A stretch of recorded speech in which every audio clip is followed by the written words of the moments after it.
याकूब 5 उसकी 16 से 20 आयत को मैं पढ़ूंगा। मैं क्यों चाहता हूं आपको वचन दूं आज। बाइबल कहती जब इजरायली लोग प्रार्थना कर रहे थे कि परमेश्वर हमें राजा की गुलामी से छुड़ा, क्योंकि वचन कहता है कि राजा ने उन्हें कठिन कठिन कामों से उनकी जिंदगी को दुखी कर दिया था, बोझ के नीचे उनकी जिंदगी को कर दिया था। और वचन कहता है कि वो परमेश्वर की भविष्यवाणी को याद करने लगे कि प्रभु ने कहा था कि 400 साल के बीतने के बाद मैं अपने लोगों को मिस्र से छुड़ा लूंगा। वो प्रार्थना करने लगे जब 430 साल बीत गए, जब भविष्यवाणी पूरी नहीं हुई, क्योंकि वो नहीं जानते थे कि कोई भी भविष्यवाणी अपने आप पूरी नहीं होती जब तक आप उस भविष्यवाणी के विषय में प्रार्थना नहीं करते या काम नहीं करते हैं। इसलिए नए नियम में लिखा हुआ है कि भविष्यवाणियों को तुच्छ ना जाना जाए, और जो भविष्यवाणी तेरे विषय में की गई हैं उनके अनुसार तू एक अच्छी लड़ाई को लड़े। पौलुस ने अपने बेटे, अपने स्पिरिचुअल संत मिथ्यू से यह कहा। इसका मतलब भविष्यवाणियां अपने आप पूरी नहीं होती जब तक कि उन भविष्यवाणियों के विषय में लड़ा ना जाए। और हमारी लड़ाई इंसानों से नहीं, किसी पार्टी से नहीं, किसी धर्म से नहीं, बल्कि शैतान से है। और हम परमेश्वर के सामने भी प्रार्थना में लड़ते हैं जिस तरह याकूब लड़ा था और जीत गया था। तो वचन कहता है कि हमें प्रार्थना करना जरूरी है, और उन भविष्यवाणियों के विषय में जो हमारे लिए की गई हैं उनके लिए भी हमें लड़ना जरूरी है, यानी प्रार्थना में फाइट करना जरूरी है। तो वचन कहता है कि जब वो फंस गए वहां पर, उन्होंने प्रार्थना करनी शुरू की। जब उन्होंने प्रार्थना करनी शुरू की तो परमेश्वर ने अपने दास को भेजा, उन्होंने मूसा को भेजा। और बाइबल कहती है मूसा के वचनों के ऊपर जिन्होंने मन लगाया और यह विश्वास किया कि मूसा अपने आप से नहीं आया है, मूसा परमेश्वर की ओर से आया है, और जो परमेश्वर की ओर से ये वचन कहेगा हम उस वचन के ऊपर यकीन करेंगे और हमारी जिंदगी सेम नहीं रहेगी और हम गुलामी से छुड़ाए जाएंगे। वो गुलामी चाहे बीमारी की हो, वो गुलामी चाहे शैतान की हो, वो गुलामी चाहे मानसिक हो, डिप्रेशन की हो, वो गुलामी किसी भी तरह की हो सकती है आपकी लाइफ में। लेकिन वचन ये कहता है कि जब आप परमेश्वर के वचन को सुनते हैं और फैसला कर लेते हैं कि आज से मैं अपना दिल दिमाग परमेश्वर के वचनों के ऊपर लगाऊंगा, तो वचन कहता है वो गुलामी नहीं रहती। परमेश्वर आपको बंधनों से छुड़ाता है और गुलामी से छुड़ाता है। और उस वचन को जो उसने मूसा को दिया था और लोगों को छुड़ा लिया था, आज मेरा विश्वास है कि परमेश्वर जो वचन आपके लिए देने वाले हैं वो पूरी तरह से आपको और आपके परिवार को छुड़ा लेगा। इस मसीह जिंदगी में क्या सबसे ज्यादा जरूरी है, क्या है सबसे ज्यादा इंपॉर्टेंट हमारी लाइफ में? आज जितने क्रूसेड्स आज तक मैंने किए हैं, मैं one of the most important word मैं आज आप लोगों के लिए लेके आया हूं। कल रात से मैं परमेश्वर की प्रेजेंस में था, अपने परिवार के साथ नहीं था, और प्रभु से कह रहा था कि परमेश्वर तेरा आत्मा मुझ पे जाहिर करे कि तू अपने लोगों से क्या कहना चाहता है। तो वचन कहता है याकूब 5 उसकी 16 से 20 आयत में, इसलिए तुम आपस में एक दूसरे के सामने अपने अपने पापों को मान लो और एक दूसरे के लिए प्रार्थना करो जिससे चंगे हो जाओ। धर्मी जन की प्रार्थना के प्रभाव से बहुत कुछ हो सकता है। एलिया भी तो हमारे समान दुख सुख भोगी मनुष्य था, और उसने गिड़गिड़ाकर प्रार्थना की कि मेह ना बरसे, तो 3.5 साल बारिश यानी मेह नहीं बरसा। फिर उसने प्रार्थना की, आकाश से वर्षा हुई और भूमि फलवंत हुई। हे मेरे भाइयों, यदि तुम में से कोई सत्य के मार्ग से भटक जाए और कोई उसको फेर लाए, तो वह ये जान ले जो किसी भटके हुए पापी को फेर लाएगा, हर एक प्राणी को उस प्राणी को वो मृत्यु से बचाएगा और उसके पापों के ऊपर वो पर्दा डालेगा। सब बोलो आमीन। एक डेविड नाम का व्यक्ति जिसके अंदर इंडिया को बचाने का बोझ था, जब वो इंडिया में आया तो उसको भाषा नहीं आती थी, लेकिन वो एक बात जानता था कि वचन कहता है कि प्रार्थना के प्रभाव से बहुत कुछ हो सकता है। एलिया भी तो हमारे समान दुख और सुख भोगी मनुष्य था, क्योंकि जिनकी जिंदगियों से मिरेकल्स होते हैं या जिनकी लाइफ में मिरेकल होते हैं, लोगों को लगता है कि शायद ये आसमान से उतरा हुआ पुरुष है कोई, इसलिए इसके जब ये प्रचार करता है या ये प्रार्थना करता है, लंगड़े चलते हैं, शायद ये स्वर्ग से उतरा है। लेकिन वचन ये कहता है क्या फर्क था एक आम व्यक्ति में और एक एलिया में? एलिया भी तुम्हारे समान दुख सुख भोगी मनुष्य था। यानी उसके जीवन में दुख भी आते थे, उसके जीवन में तुम्हारी तरह सुख भी आते थे, लेकिन बाइबल कहती है कि वो तुम्हारे समान हमारे समान दुख सुख भोगी मनुष्य था। लेकिन जब उसने प्रार्थना की कि मेघ ना बरसे तो मैं नहीं बरसा। वचन कहता है पिछली स्क्रीन को एक जैसा करना, कोई फालतू सिग्नल मत देना पिछली स्क्रीन के ऊपर। जैसे बीच की स्क्रीन है सब तरफ वैसे ही कर दो, नहीं तो बंद कर दो और कुछ कर दो। अपने पड़ोसी को बोलो ध्यान से सुन, आज तेरी जिंदगी बदलने वाली है। जब वो परमेश्वर का दास डेविड इंडिया में आया, उसे भाषा नहीं आती थी। उसने कहा कोई बात नहीं, अगर मुझे भाषा नहीं आती तो परमेश्वर तो मेरी प्रार्थना को सुन सकता है। वो कबीले में गया जहां लोग उसके खिलाफ हो गए, वो प्रार्थना करने लगा और उसने अपना जीवन प्रार्थना वाला कर लिया और घुटनों पे आकर रोज घंटों घंटों वो प्रार्थना किया करता था। एक दिन उस कबीले वाले ने सोचा कि ये फॉरेनर हमारे धर्म को बदलने के लिए आया है, जबकि वो ये नहीं जानते थे कि प्रभु यीशु मसीह धर्म को बदलने के लिए नहीं, वो जीवन को बदलने के लिए आए थे। जब उसने लोगों ने देखा कि ये धर्म बदलने के लिए शायद आया है, तो बहुत से कबीले इकट्ठे होकर उसे मारने के लिए गए। जब उसे मारने के लिए गए, जहां जंगल में वो प्रार्थना कर रहा था, उसके सामने खड़े हो गए और जब उसे मारने लगे तो सांप उन लोगों के सामने आ गए और सांपों ने उन लोगों को इस डेविड को मारने नहीं दिया। डेविड बहुत लंबा समय नहीं जिया, जल्दी खुदा के पास गया, लेकिन उसकी सेवकाई एक प्रार्थना की सेवकाई थी। और हिस्ट्री कहती है कि उस प्रार्थना के कारण जो उसने रोज रोज परमेश्वर के सामने की, परमेश्वर ने उस कबीले के ऊपर दया की और एक बड़ी बेदारी दी। आज वो सब लोग परमेश्वर में हैं, मसीह में हैं, सच्चाई को जान चुके हैं। जॉन हाइडी नाम का इंसान, जिसे जॉन हाइडी ऑफ इंडिया कहते हैं, जबकि वो इंडियन नहीं था, वो एक अमेरिकन इंसान था। और उसके अंदर एक बोझ पैदा होता है कि मैं जाऊंगा और जो लोग बचे नहीं हुए, जो लोग परमेश्वर में नहीं हैं, जो सच्चाई नहीं जानते, मैं जाऊंगा और उन लोगों को बचाऊंगा। लेकिन उसने प्रार्थना करनी शुरू की।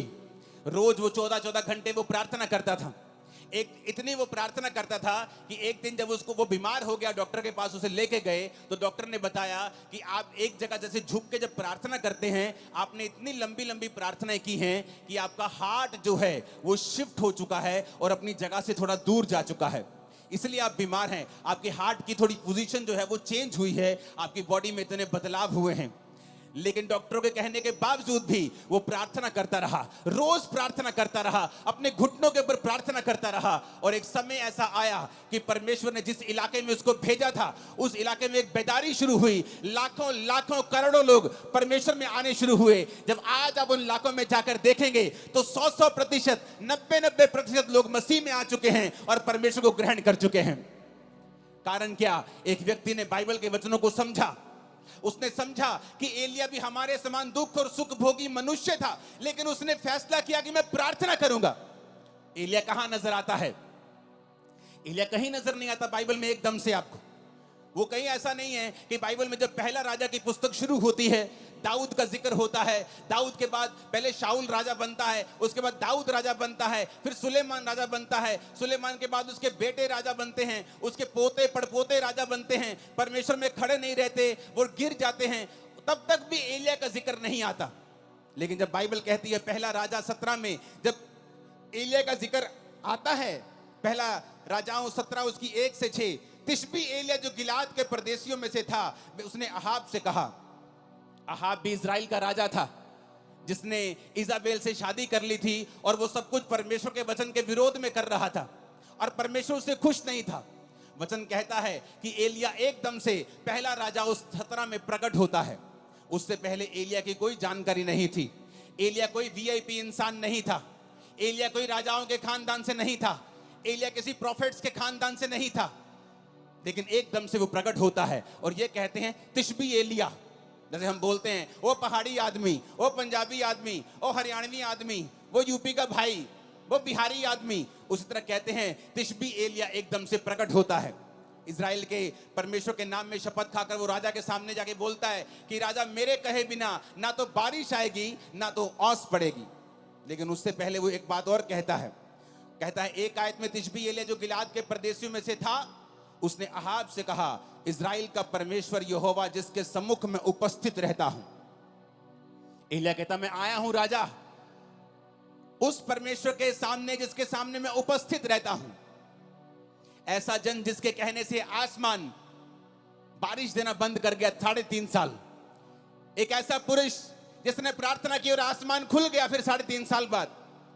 वो पुरुष जो कोई वीआईपी नहीं था, किसी राजाओं के खानदान से नहीं था, किसी प्रॉफिट से खानदान से नहीं था, एक आम आदमी। एकदम से पहला राजाओं 17 में उसका जिक्र होता है कि तिशबी एलिया नाम का एक पर्सन सीधा राजा के सामने जाके हियाव के साथ हौसले के साथ खड़ा होता है और कहता है, राजा उस परमेश्वर की शपथ जिसके सामने मैं उपस्थित रहता हूं। आज कौन लोग बंधनों में हैं? कौन लोग गरीबी के बंधन में हैं, बीमारियों के बंधन में हैं? कौन लोग हैं जिनको शैतान सताता है? ये वो लोग हैं जो परमेश्वर के सामने घुटनों को नहीं टेकते हैं, जो एक दिन तो प्रार्थना करते हैं, दूसरे दिन प्रार्थना करना छोड़ देते हैं, जो एक दिन तो चर्च जाते हैं, उसके बाद दूसरे संडे छुट्टी कर लेते हैं, जिनको ये नहीं मालूम कि आपके पास एक पावरफुल हथियार है, प्रार्थना करने का हथियार। आपके पास अधिकार है, आपके प्रार्थना के प्रभाव से बाइबल कहती है बहुत कुछ हो सकता है।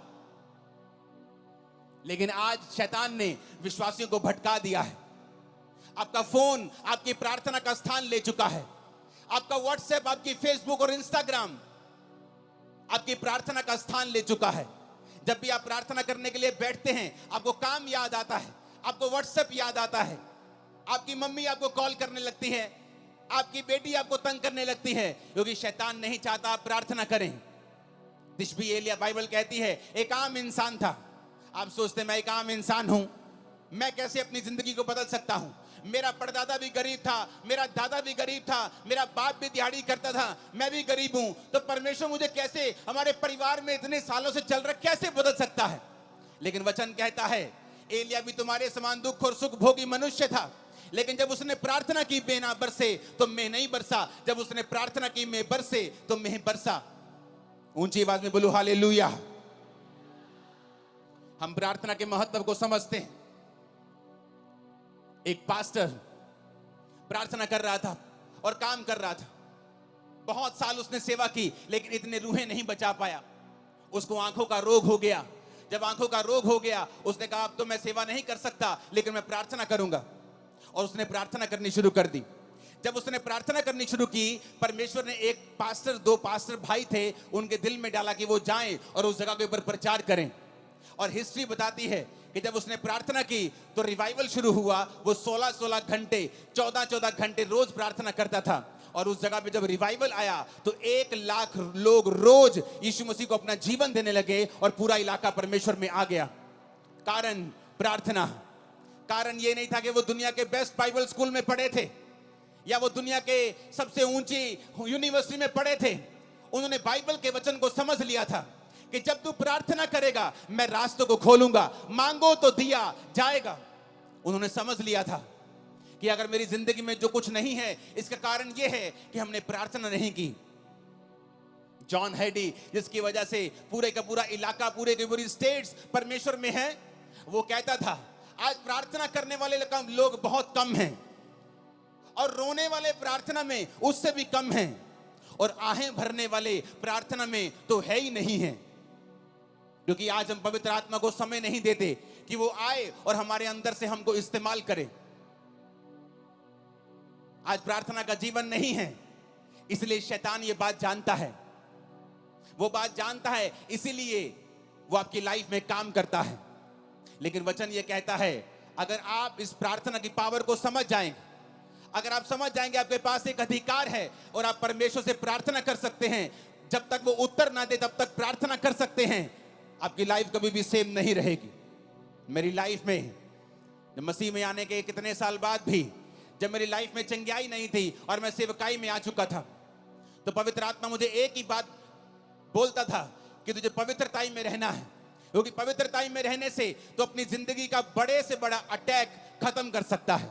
चाहे वो तेरे शरीर के ऊपर हो, तेरी आत्मा के ऊपर हो, तेरे फाइनेंस के ऊपर हो, तेरी सेवकाई के ऊपर हो। अगर तू पवित्रताई में चलेगा और गंदगी नहीं करेगा, व्यभिचार नहीं करेगा, चोरियां नहीं करेगा, तो परमेश्वर तेरी जिंदगी से बड़े बड़े बंधनों को तोड़ देगा और दूसरा पवित्र आत्मा ने कहा अगर तू प्रार्थना करेगा, ये टीम जो मेरे पीछे खड़ी है उनमें से कुछ लोग 20 साल से मेरे साथ हैं, ये लोग जानते हैं किस तरह से जब 2014, 13, 12 की बात है, मैं अपने प्रार्थना रूम में जब ये भी मेरे साथ होते थे, जब प्रार्थना करने के लिए बैठते थे तो रोज 6 घंटे 5 घंटे इनके साथ अकेले मैं प्रार्थना करता था।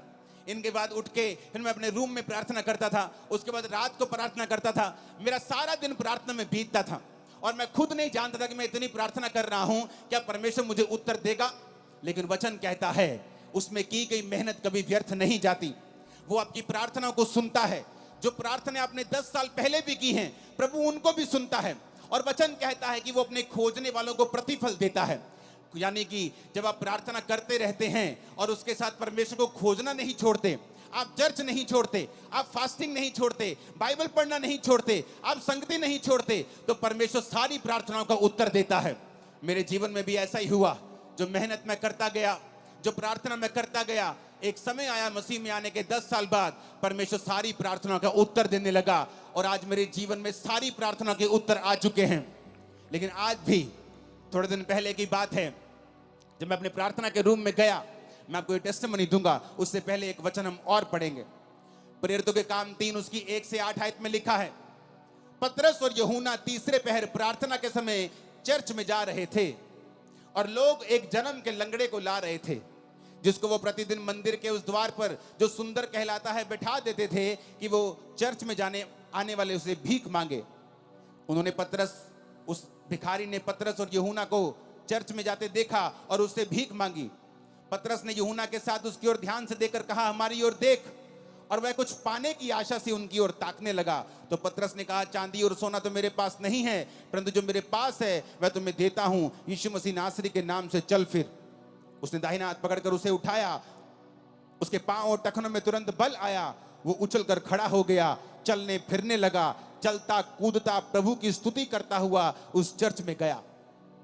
वचन कहता है आज बहुत से लोग चाहते हैं कि उनकी मिनिस्ट्रीज में लंगड़े चलें, उनकी जिंदगियों से भी बड़े बड़े काम हों, जब वो प्रचार करें उनकी मिनिस्ट्री से भी बड़े बड़े काम हों। लेकिन अगर आप ध्यान से बाइबल पढ़ेंगे तो पतरस और यूहन्ना उस समय लंगड़ा चलाने के लिए या हीलिंग करने के लिए चर्च में नहीं आ रहे थे। वचन कहता है वो प्रार्थना करने के लिए चर्च में जा रहे थे। उनके लिए प्रार्थना इतनी इंपॉर्टेंट थी कि वो घर बैठ के प्रार्थना नहीं करना चाहते थे। वो ऐसे ही उठे कि तीसरा पहर है, चलो प्रार्थना करने के लिए वो घर से निकलते थे। प्रार्थना करने का एक इंपॉर्टेंस, एक महत्वता, एक बड़ा स्थान उनकी लाइफ में था। आज लोग कैसे प्रार्थना करते हैं? मोबाइल ऑन करके, टीवी ऑन करके, बच्चों के साथ,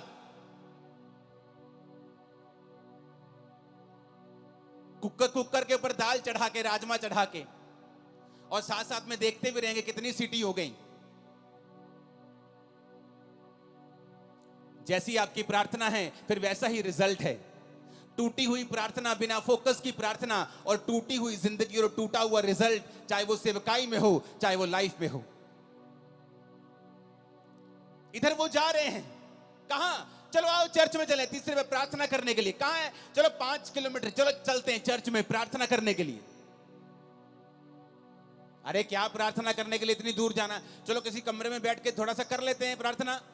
इंपॉर्टेंस, महत्वता, प्रार्थना के जीवन को कीमती समझना, उसे स्पेशल समझना।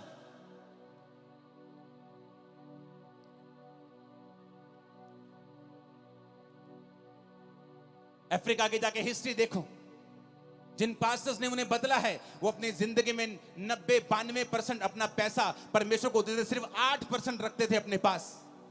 14 घंटे रोज प्रार्थना करते थे और बोलते थे कि जिस पास्टर की प्रार्थना 8 घंटे से कम है वो अपने आप को फुल टाइम पास्टर बोलना बंद कर दे।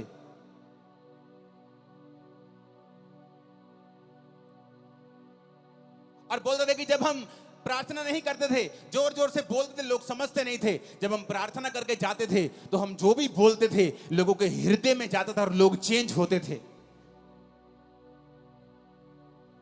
कारण क्या? प्रार्थना।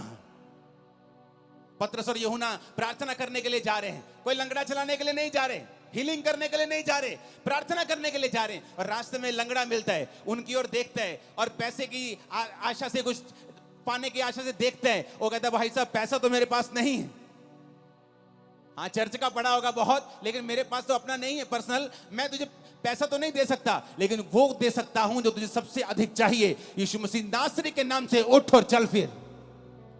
आप जानते लोगों ने इस मिरेकल के बाद पतरस और यूहन्ना को पकड़ लिया। कहते ये अनपढ़ और साधारण मनुष्य हैं, इनकी जिंदगी से इतना बड़ा काम कैसे हो सकता है। कुछ लोग बोले नहीं नहीं, अनपढ़ साधारण मनुष्य तो हैं, पर ये यीशु के साथ रहे हैं।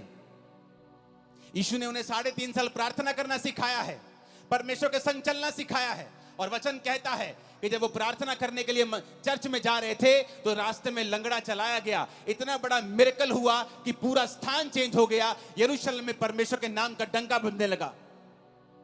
कारण प्रार्थना। ऊंची आवाज में बोलो प्रार्थना। नहीं, ऊंची आवाज में, सबसे ऊंचा बोलो प्रार्थना। प्रेरितों के काम 16 उसकी 13 से 15 आयत में लिखा है, सब्त के दिन हम नगर के फाटक के बाहर नदी के किनारे ये समझ कर गए कि वहां प्रार्थना करने का स्थान होगा, और वहां बैठकर उन स्त्रियों से जो इकट्ठी हुई थी बातें करने लगे। लुदिया नामक थुआतीरा नगर की एक बैंगनी वस्त्र बेचने वाली एक भक्त स्त्री सुन रही थी, और प्रभु ने उसका मन खोला कि पौलुस की बातों पर वो मन लगाए। उसने अपने घराने समेत उससे बपतिस्मा लिया और विनती की, यदि तुम मुझे प्रभु की विश्वासनी समझते हो तो चलकर मेरे घर में रहो, और वह उन्हें मना कर ले गई। अब यहां पर क्या होता है, यहां पर पौलुस नगर के फाटक के बाहर इसलिए जा रहा है। पुराने टाइम में नगर में फाटक होते थे, शहर पनाही होती थी या फाटक होते थे, तो वो फाटक के बाहर जाना चाहता था, नगर के बाहर, ताकि वो वहां पर प्रार्थना कर सके। नगर के अंदर भी प्रार्थना वो कर सकता था, लेकिन क्यों आज प्रेरितों के काम वाले मिरेकल्स चर्चिस में नहीं होते हैं? क्योंकि वैसी इंपॉर्टेंस परमेश्वर को चर्चों में नहीं दी जाती है। पास्टर्स की लाइफ में भी वैसी इंपॉर्टेंस प्रार्थना की नहीं रही जैसे प्रेरितों के टाइम में हुआ करती थी। वो प्रार्थना किसी घर में भी कर सकते थे, लेकिन बाइबल कहती शाम को स्पेशल वो उठ गए नगर से बाहर। तब ऐसा भी नहीं था कि गाड़ियां थी, बड़ी बड़ी गाड़ियां थी कि 10 मिनट लगेंगे, चलो गाड़ी में चलते हैं। चल के जाते थे, गधों पे जाते थे, घोड़ों पे जाते थे लोग। तो वचन कहता है कि वो नगर के फाटक के बाहर नदी के किनारे ये समझ के गए कि यहाँ कोई प्रार्थना करने का स्थान होगा। आओ हम कहीं अकेले एकांत में, जहां कोई हमें देखे ना, हम बैठकर परमेश्वर के सामने प्रार्थना कर सकें। पौलुस को किसी चीज की जरूरत नहीं थी, कोई उसको बीमारी नहीं थी, उसको कोई बरकत नहीं चाहिए थी, लेकिन परमेश्वर के साथ एक रिलेशनशिप, प्रभु के साथ एक संबंध। प्रार्थना उसका रिजल्ट है कि जब आप परमेश्वर के साथ जुड़ जाते हैं, आप रोज उसके साथ समय बिताना चाहते हैं। और वो जा रहा है नगर के बाहर, और नगर के बाहर नदी के किनारे कि यहाँ कोई प्रार्थना करने का स्थान होगा। और वहां पर उसे एक औरत मिलती है जो बहुत अमीर थी, बहुत ही ऐसी औरत जिसका समाज में एक प्रभाव था।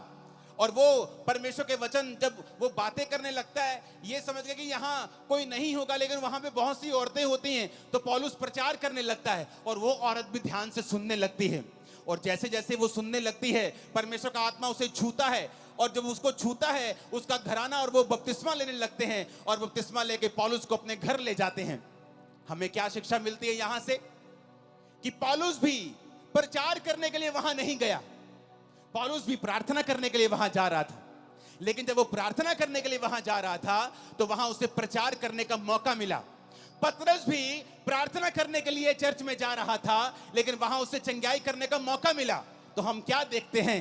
वो सेवकाइयां जिनकी सेवकाइयों से ज्यादा हीलिंग्स होती हैं, और रूहें भी उन्हीं सेवकाइयों में बचती हैं जिन्होंने प्रार्थना को प्रथम स्थान दिया हुआ है, जिनकी जिंदगी में प्रार्थना प्रथम स्थान के ऊपर है। जो लंगड़ा चलाने के लिए प्रार्थना नहीं कर रहे, वो प्रार्थना करने के परमेश्वर के सामने उन्हें जाना है। वो प्रचार करने के लिए बाइबल नहीं पढ़ रहे, वो पढ़ रहे हैं क्योंकि परमेश्वर के साथ उन्हें समय बिताना है। और प्रार्थना करने के लिए नदी के किनारे कहीं बाहर जा रहा है, और परमेश्वर उसे वहां पर मौका देता है कि वो प्रीच करे। यानी रूहें भी प्रार्थना करने का रिजल्ट है, रूहें बचना, और चंगाई भी प्रार्थना करने वाली मिनिस्ट्री का ही रिजल्ट है।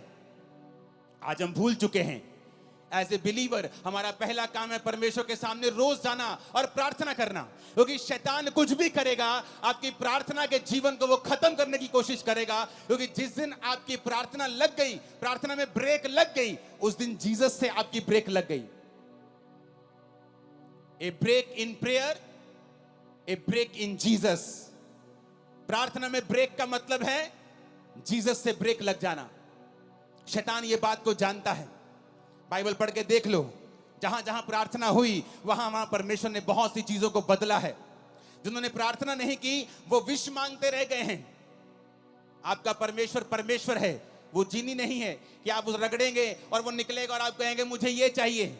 वो परमेश्वर है, उसका वचन कहता है मांगो तो दिया जाएगा, ढूंढो तो तुम पाओगे, खटखटाओ तो तुम्हारे लिए खोला जाएगा। तुमने कंप्लेंट की है अपने पास्टर से, अपने पति की, कि ये नशा करता है, अपने बेटे की नशा करता है, लेकिन कभी प्रार्थना नहीं की। हाँ मैंने की है प्रार्थना। कितनी देर? आधा घंटा।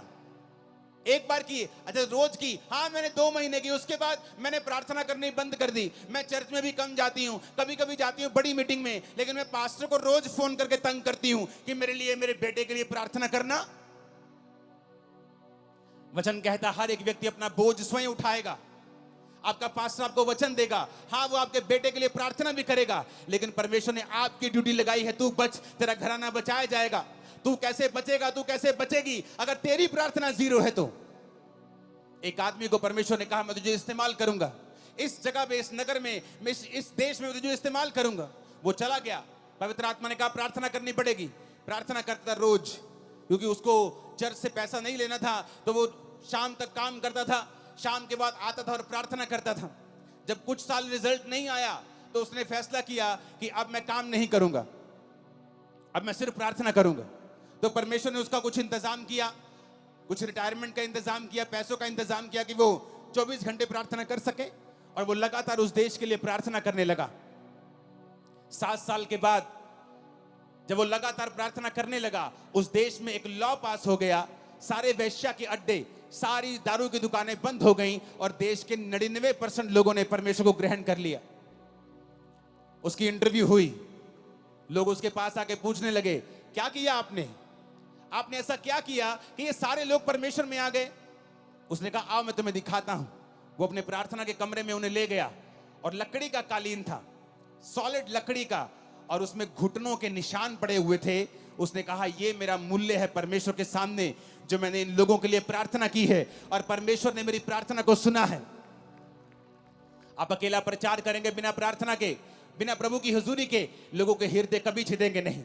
वो कभी परमेश्वर को ग्रहण नहीं कर पाएंगे, कभी परमेश्वर के वचन को समझ नहीं पाएंगे। आपको पवित्र आत्मा की फायर और ताकत चाहिए आपके प्रचार के पीछे, कि वो लोगों के हृदयों में जाए, और वो आज से वायदा करके जाए कि परमेश्वर आज से कुछ भी हो जाए, मैं रोज प्रार्थना करूंगा, घंटों घंटों प्रार्थना करूंगा, तेरी हजूरी में आऊंगा, और मैं आपको वायदा करता हूं अगले कुछ महीनों और सालों के अंदर अंदर वो आपको छुड़ाएगा और सबसे ऊंचे स्थान के ऊपर लेके जाएगा। वो आपकी बेइज्जती को पूरी लाइफ के लिए खत्म कर देगा। आपकी लाइफ में नई शुरुआत को वो देगा। आमीन। ऊंचा और खतरनाक वाला चाहिए चर्च। ऊंची आवाज में हालेलुया बोलो 7 बार, जरा ऊंची आवाज में।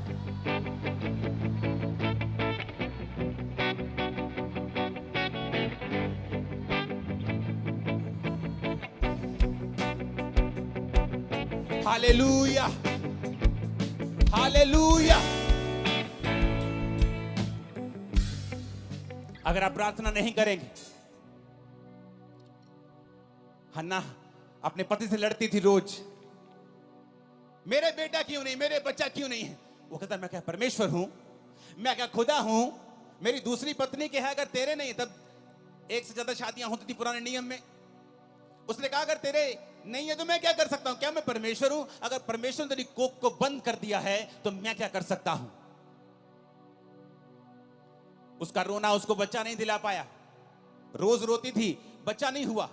रोज कर लाती थी, कंप्लेंट भी करती होगी, परमेश्वर को ताने भी मारती होगी, कुछ नहीं हुआ। एक दिन हन्ना ने फैसला कर लिया। पहला शमूएल 1 उसकी 9 से 20 आयत में लिखा है कि हन्ना एक दिन परमेश्वर के घर में गई और वहां प्रार्थना करने लगी। और प्रार्थना कैसी की? दिल से, टूटे हुए मन के साथ, क्योंकि वचन कहता है वो टूटे और पिसे हुए दिल को कभी तुच्छ नहीं जानता। उसने परमेश्वर से प्रार्थना की कि परमेश्वर अगर तू अपनी दासी के दुख की ओर दृष्टि करे और मेरे को बेटा दे, तो मैं तेरे भवन में वो बेटा तेरी सेवा के लिए दे दूंगी। और उसके होंठ हिलते थे, क्योंकि वो पूरे मन से प्रार्थना कर रही थी, आंसुओं के साथ। लेकिन सुन नहीं रहा था वो क्या कह रही है। उस घर के सेवक ने समझा कि ये नशे में है। उसने कहा, ए औरत, अपना नशा छुड़ा, अपना नशा छोड़ दे, क्या वक वक बुड़बुड़ कर रही है तू। उसने कहा, मैं नशे में नहीं आई हूं प्रभु के दास, मैंने जो कुछ भी अब परमेश्वर को कहा है बहुत ही शोकित और कुड़ाई जाने के कारण कहा है। लोगों ने मुझे ताने मारे हैं, मेरी सौतन ने मुझे ताने मारे हैं, सास ने, सब ने ताने मारे हैं, मेरा दिल टूट गया है। मैंने फैसला कर लिया है कि मैं अपना जीवन प्रभु को दूंगी, मैं प्रार्थना करूंगी और परमेश्वर को अपना बेटा भी चढ़ा दूंगी। आपका एक फैसला प्रार्थना करने का, आपका एक फैसला सेवा करने का, आपका एक फैसला पवित्रताई में चलने का, आपकी पूरी लाइफ की बेइज्जती को बड़ी इज्जत में चेंज कर देगा। मैं भविष्यवाणी कर रहा हूं। आपकी सेवकाई को पूरी तरह से बदल देगा। मैं भविष्यवाणी कर रहा हूं। आपके बच्चों की लाइफ को पूरी तरह से बदल देगा। मैं भविष्यवाणी कर रहा हूं। आमीन। ऊंचाई आशीष आपकी है चर्च। Hallelujah, hallelujah. क्या आज आप फैसला करते हैं प्रार्थना करने का? क्या फैसला करते हैं ये जानते हैं कि कोई भी व्यक्ति, कोई भी रिश्तेदार, कोई समाज, आपके एरिया का कोई बड़ा व्यक्ति भी आपकी लाइफ को चेंज नहीं कर सकता है। कुछ देर के लिए आपकी हेल्प कर सकता है, लेकिन पूरा टर्न अराउंड, आपकी लाइफ का पूरा बदलाव सिर्फ परमेश्वर कर सकता है। और वो तो आपको कहता है, ये दुनिया के थके हारे और बोझ नीचे दबे लोगों, मेरे पास आओ, मैं तुम्हें विश्राम दूंगा। मुझसे सीखो, मैं मन में दीन हूं, नम्र हूं। अपना जुआ मुझे दे दो।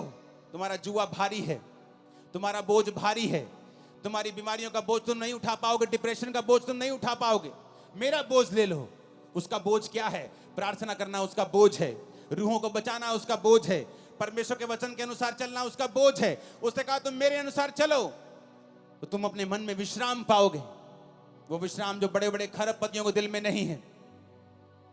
सब कुछ होते हुए इसलिए वो सुसाइड कर लेते हैं। बड़े बड़े मिलियन फॉलोअर्स वाले, 20-20 मिलियन फॉलोअर्स वाले सुसाइड कर लेते हैं, क्योंकि उनके मन में विश्राम नहीं है। और जीसस ने कहा, हे दुनिया के थके हारे और बोझ नीचे दबे लोगों, मेरे पास आओ, मैं तुम्हारा धर्म बदलूंगा। ये लिखा नहीं। उसने कहा, मैं तुम्हें विश्राम दूंगा। वो विश्राम जो दुनिया तुम्हें नहीं दे सकी, इंस्टाग्राम और फेसबुक नहीं दे सके, वो विश्राम जो सोशल मीडिया तुम्हें नहीं दे सका, तुम्हारा घराना नहीं दे सका, मैं तुम्हें वो विश्राम दूंगा। मेरे पास आओ, मैं तुम्हें विश्राम दूंगा। मुझसे सीखो, मैं नम्र और दीन हूं। अपना बोझ, अपना क्रूस मुझे दे दो और मेरा क्रूस उठा लो, क्योंकि उसका क्रूस हल्का है, उसका बोझ हल्का है। आज अगर बदलाव लाना है तो कलीसिया को प्रार्थना करनी होगी। उसको रोज परमेश्वर की प्रेजेंस में जाना होगा और घंटों परमेश्वर की हुजूरी में बिताने होंगे। देखना फिर क्या होता है। आज बहुत से कम विश्वासी ऐसे हैं जो बेदारी के लिए प्रार्थना कर रहे हैं। बहुत से कम विश्वासी हैं, आप में से बहुत से कम ऐसे होंगे जिसने इस एरिया की बेदारी के लिए प्रार्थना की है। जब आप परमेश्वर के कामों के लिए इस्तेमाल होने लगते हैं, आप प्रभु के लिए, दासों के लिए, प्रभु की सेवकाइयों के लिए, प्रभु के राज्य के लिए प्रार्थना करने लगते हैं और प्रभु के सामने रोज जाने लगते हैं, वो आपके पर्सनल कामों में भी करता है। आपके पर्सनल कामों को भी प्रायोरिटी पे करता है। आपकी हीलिंग को भी वो करता है, आपको चंगा भी करता है, आपके घराने को बचाता भी है, आपको ब्लेस भी करता है, गरीबी के दलदल से आपको बाहर भी निकालता है। जो होने वाला है आज रात के बाद, आप आए किसी और तरीके से, जाएंगे नहीं यीशु मसीह के सामर्थी नाम से। आप हो सकता है एक बांझ के रूप में यहां आए हों, लेकिन एक फलवंत स्त्री के रूप में भविष्यवाणी करता हूं, यहां से जा रहे हैं वापिस यीशु मसीह के नाम में। आमीन। चाहिए आशीष आपकी है चर्च। आप तैयार हैं परमेश्वर को अपना जीवन देने के लिए? आप तैयार हैं प्रार्थना करने के लिए? वही परमेश्वर हन्ना को रोज देखता होगा। हन्ना रोज बुड़बुड़ करती है, मेरे पुत्र क्यों नहीं हैगा, मेरे कुड़ी क्यों नहीं हैगी। अपने हस्बैंड से रोज लड़ती है। हस्बैंड रोज कहना, मैं रब्बा, मैं कोई रब्बा, मैं की करा। लड़ाई उसको कुछ नहीं दे पाई, खाना नहीं खाती, खाना छोड़ देती थी, कुछ नहीं हुआ। और एक फैसला किया, एक दिन मैं जाऊंगी और प्रार्थना करूंगी। सब कुछ बदल गया। मेरी लाइफ, मेरी सेवकाई प्रार्थना से बदली है। सब कुछ प्रार्थना से बदला है, परमेश्वर ने किया है। जब आप अपनी रिक्वेस्ट को, विनती को धन्यवाद के सहित परमेश्वर के सामने ले जाएंगे, उसने कहा मेरी शांति तो तेरी समझ से परे है, तेरे अंदर वास करेगी, तेरे विचारों को सुरक्षित रखेगी। आज हम बेचैनी में घूमते हैं, हर टाइम बेचैनी, हर टाइम चिंता, हर टाइम चिंता, हर टाइम वरी। क्यों? क्योंकि हम प्रार्थना करने वाले लोग नहीं हैं। अगर हम प्रार्थना करेंगे तो चिंता नहीं रहेगी, प्रार्थना करेंगे डिप्रेशन नहीं रहेगा, प्रार्थना करेंगे बीमारियां नहीं होंगी, क्योंकि बाइबल कहती है मुझ में की गई मेहनत कभी व्यर्थ नहीं होती, परमेश्वर ने कहा। जब मैं परमेश्वर में आया और प्रभु के बारे में मुझे मालूम हुआ, जब पहली प्रार्थना मेरे सिर पर हाथ रख के हुई थी, मैं कंप्यूटर इंजीनियर था, तब पहली प्रार्थना में समझ आ गई थी, क्योंकि मैं सब जगहों पे जा चुका था, सुसाइड करने वाला था, लेकिन ये बीमारियां और ये डिप्रेशन, नशे मुझे छोड़ के नहीं जा रहे थे। जिस दिन पहली प्रार्थना हुई, समझ आ गई थी कि मेरे जीवन में सचमुच परमेश्वर बड़े काम कर सकता है। जो पहला करंट मुझे प्रार्थना का लगा था, उससे मुझे समझ आ गई थी, लेकिन मैं हील नहीं हुआ, चंगा नहीं हुआ। और एक दिन पवित्र आत्मा ने मुझसे कहा वचन के जरिए, क्योंकि वचन मुझे पढ़ना पड़ता था, नहीं तो मेंटली अपसेट के अटैक होते थे मुझे, तो बाइबल पढ़ने से मेरे वो ठीक हो जाते थे। तो बाइबल पढ़ते पढ़ते वचन आया, हे मेरे प्रिय भाइयों, हियाव बांधो, दृढ़ रहो, क्योंकि तुम जानते हो मसीह में की गई मेहनत कभी व्यर्थ नहीं जाती। यहां लगा यह वचन दिल में, रेमा बन गया, मेहनत करनी शुरू की, 40 रोजे रखे, साल में 1 बार, 2 बार, 3 बार, 4 बार, 5 बार, 5वीं बार या 6ठी बार रोजे थे, तो परमेश्वर ने मुझे छुआ और 2005 में उस डिप्रेशन से पूरी तरह आजाद कर दिया। आज 25 हो चुका, 20 साल से मैं पूरी तरह से आजाद हूं, नशे से, डिप्रेशन से। कारण क्या? प्रार्थना, जो परमेश्वर ने हमें अधिकार दिए हैं। आपने कंप्लेंट अपने पास्टर को की है कि आपने रोज प्रार्थना की है? आपने 2 महीने करके बंद कर दी, आपने लगातार प्रार्थना नहीं की। आपको वचन के ऊपर खड़े होना होगा जब अगर आप चाहते हैं रिजल्ट आए तो। संविधान में लिखा है अगर रजिस्ट्री आपके मकान की आपके नाम पर है तो कोई उस पर कब्जा नहीं कर सकता, लेकिन लोग कब्जा फिर भी कर लेते हैं। फिर आप क्या करते हैं? रोते हैं। क्या रोने से घर छूट जाएगा? आप लड़ेंगे, वो गैर कानूनी है। क्या करेंगे? आप केस करेंगे, कोर्ट में जाएंगे, संविधान के मुताबिक बताएंगे जज को संविधान में ये लिखा है और ये लॉ के मुताबिक ये मेरा मकान है। लेकिन आपको ये भूल गया कि बाइबल आपका संविधान है।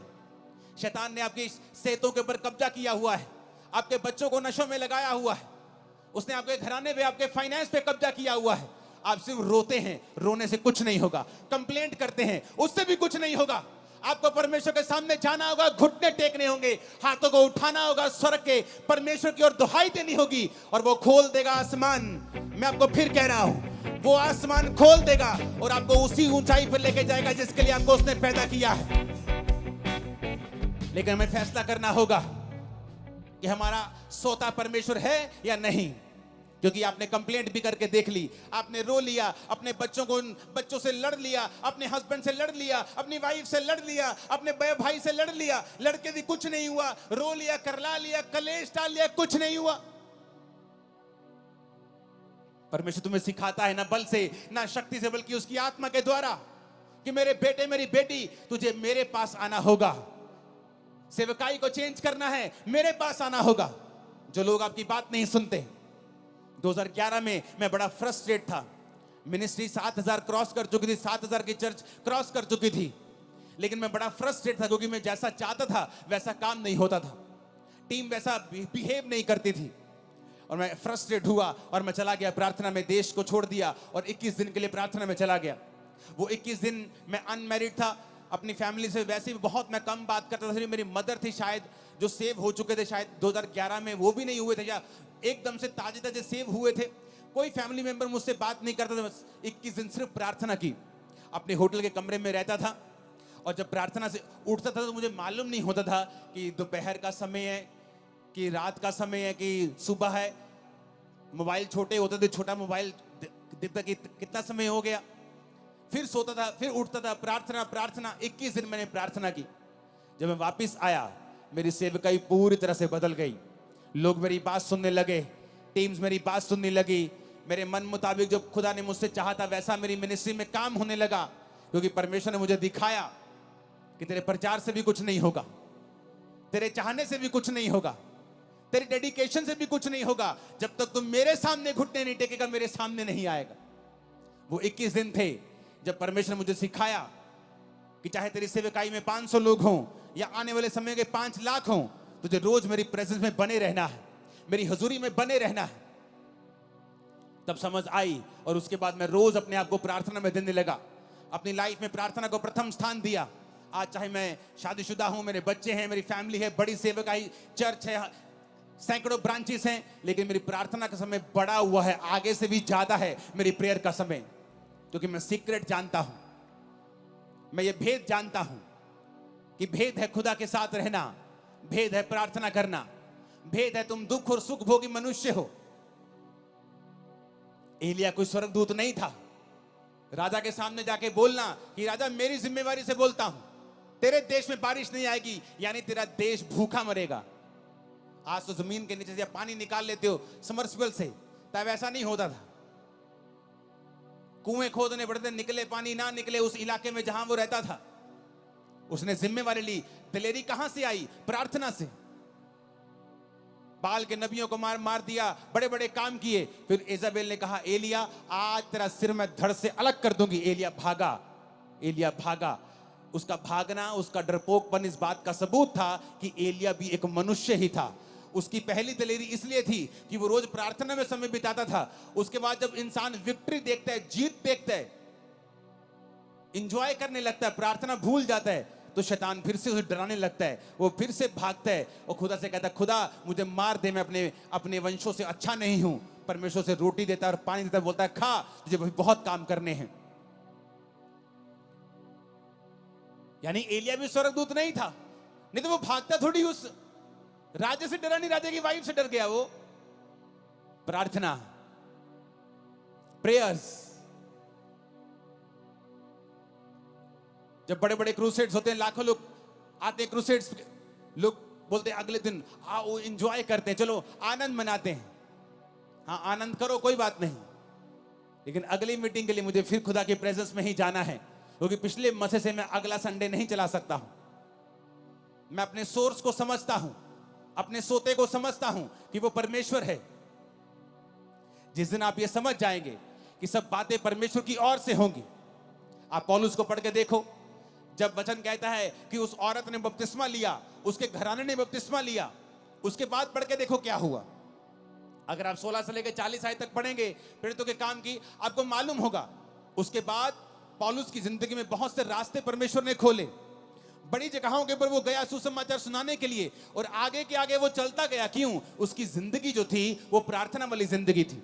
जब आप प्रार्थना वाली जिंदगी आपकी होती है, आगे के बाद आगे रास्ते खुलते जाते हैं। आप प्रार्थना बंद कर देते हैं, आप उस लेवल पर स्टक हो जाते हैं, अड़ जाते हैं, खड़ जाते हैं। जैसे जैसे पानी बहता हुआ रुक जाता है तो फिर वो स्मेल करता है, बहता पानी स्मेल नहीं करता है।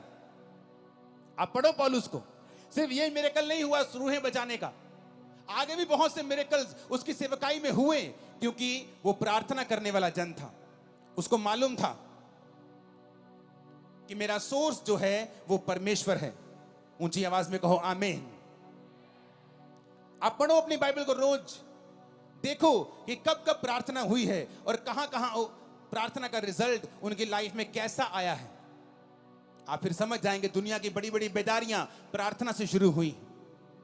ये आज भी जो लाखों लोग यहां बैठे हैं, ये भी प्रार्थना का ही नतीजा है जो लोगों ने की है कि यहां बेदारी आए। हालेलुया।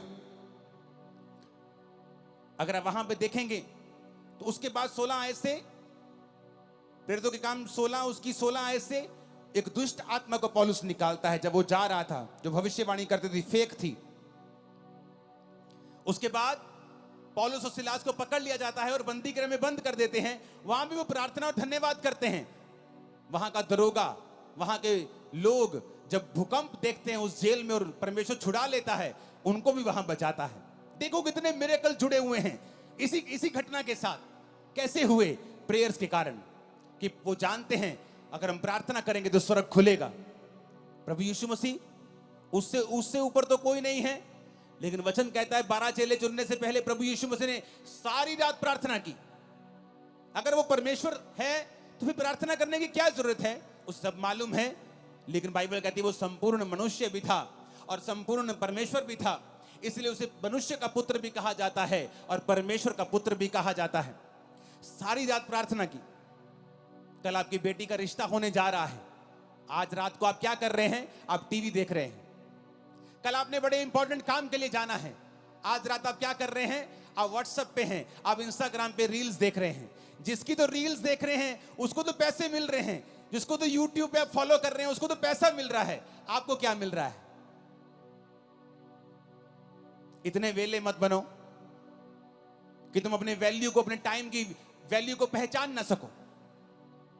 जो आज दुनिया में जिन्होंने कुछ किया है उनके 4 हाथ और 2 दिमाग और 4 आंखें नहीं है। हमारी तरह 2 आंखें और 2 हाथ और 1 दिमाग ही है।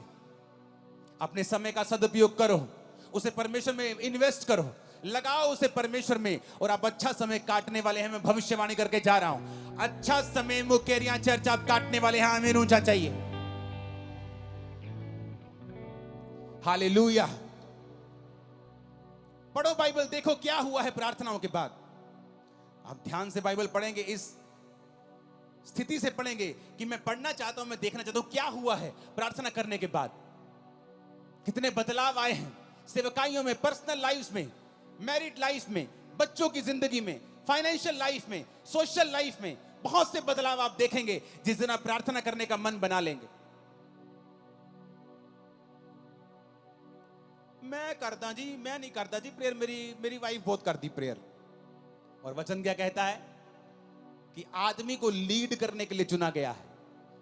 जब आदमी, घर का आदमी लीड नहीं करेगा वो घर कहीं नहीं पहुंचेगा। औरत को जो आदमी लीड कर रहा है उसे संभालने का मसा दिया गया है।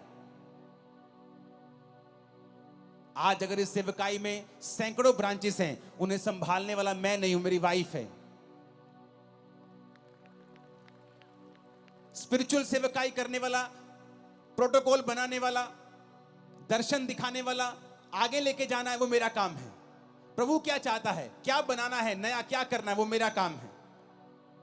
लेकिन जिस घर का आदमी प्रार्थना में नहीं होगा, यानी उस घर का अगुआ डेड है, तो फिर जो उस घर में है बस वाइफ वही संभाल के रखेगी। अगर वो उसके पास 200 है तो वो 200 को संभाल के रखेगी, 500 है तो 500 को संभाल के रखेगी। क्योंकि तुमने परमेश्वर से अगुवाई नहीं पाई है कि तुम आगे बढ़ सको। तुम आगे बढ़ोगे, तुम्हारी वाइफ उसे संभाल के रखेगी, पर तुम आगे तब बढ़ोगे जब परमेश्वर तुम्हारी आंखें खोलेगा और तुम्हारी अगुवाई करेगा। अब्राहम ने जब हाजिरा को निकाल दिया, इस्माइल को निकाल दिया, तो हाजिरा एक जगह जब रोटी पानी खत्म हो गया तो रोने लगी। और रोने लगी तो परमेश्वर ने कहा, हाजिरा मत रो, क्योंकि मैंने उस लड़के की प्रार्थना को सुना है। उसने कहा, उसने ये नहीं कहा हाजिरा तेरे रोने को मैंने देखा है। स्वर्गदूत कहता तेरे को नहीं देखा मैंने, तू रोना परमेश्वर को हिला नहीं सकता। नहीं तो हॉस्पिटल में हर एक मर्द औरत जिसका आज एक लौता बच्चा है, जिसकी माँ बाप आज हॉस्पिटलाइज बेड पे हैं, आईसीयू में, सब रोते और खुदा उनको चंगा कर देता। रोना प्रभु को हिला नहीं सकता है, विश्वास उसको हिलाता है। उसने कहा स्वर्गदूत ने, क्यों रो रही है? मेरे पास पानी नहीं, मेरे पास रोटी नहीं, हम मर जाएंगे। उसने कहा परमेश्वर ने उस लड़के की प्रार्थना को सुना है। क्यों? क्योंकि वो लड़का अब्राहम के साथ रहता था। अब्राहम, उसका बाप, उसको प्रार्थना करनी आती थी अब्राहम को। वो अपने बाप को जानता था, बाप को प्रार्थना करते देखता था, रिजल्ट भी आते थे, वो देखता था। इसलिए जो लोग आज ऐसी चर्चों में जाते हैं जहां प्रार्थना का महत्व है, जो जीवित चर्चिस हैं, उनकी जिंदगियां बदलनी शुरू हो जाती हैं, क्योंकि वो अपने अगुओं को उस तरह से प्रार्थना करते देखते हैं। लेकिन जिन पास्टर्स की खुद प्रेयर नहीं है, आप भी अंधे और आपके लोग भी अंधे, आप भी भटक रहे हो, आपके लोग भी भटक रहे, आप भी दुखी, आपके लोग भी दुखी। तो उस दूत ने कहा परमेश्वर ने तेरे बेटे की प्रार्थना को सुना है, उसके आंसू देखें, उसकी प्रार्थना को सुना है। और पास में एक कुआं दिखाई दिया, उसकी आंखें लिखा खोल दी, यानी चंगाई उसके पास थी। लेकिन जब आंखें बंद होती हैं आपको कुछ नजर नहीं आता है। हल आपके पास ही पड़ा होता है, नजर नहीं आता। सालों साल घर में दबा रहता है, नजर नहीं आता। जिस दिन आप यहोवा को पुकारते नजर आता है। आज मैं प्रार्थना करता हूं, यहोवा आपकी आंखों को खोल दे, आपको हल नजर आए यीशु मसीह के सामर्थ्य नाम में, यीशु के नाम में हल नजर आए आपको, यीशु के नाम में। आमीन। ऊंचाई आशीष हमारी है चर्च। आप मेरी बात को समझ रहे कि नहीं? हल नहीं होगा, आपकी आंखों के सामने एक कुआं होगा और आपकी आंखें बंद होंगी। आप कभी कुएं के खब्बे, कभी कभी कुएं के सज्जे, कभी आप सीधा नहीं जा पाएंगे। क्यों? आपकी प्रार्थना जीरो है, आपका परमेश्वर के साथ कोई संबंध नहीं है। अब्राहम ने कहा अपने नौकर को, जा और मेरे बेटे के लिए एक बहू लेके आ। जाके वो प्रार्थना करता है। उसे मालूम था इट इज इम्पॉसिबल कि मैं एक अच्छी लड़की ले जाऊं, इट इज इम्पॉसिबल। प्रार्थना करता है, हे पिता, ऐसी लड़की जो मुझे पिलाए, मेरे ऊंटों को पिलाए, ऐसी लड़की भेज। और परमेश्वर भेजता है। क्यों? प्रेयर। हर ग्रेट आदमी जानता है प्रेयर उसका राज है, उसका सीक्रेट है। आपकी लाइफ में प्रेयर नहीं है, आपकी लाइफ में कुछ नहीं है। फिर आप टाइदर हो सकते हैं, चर्च के फाइनेंशियल सपोर्टर हो सकते हैं, लेकिन परमेश्वर की निगाह में आपकी बहुत बड़ी वैल्यू नहीं है।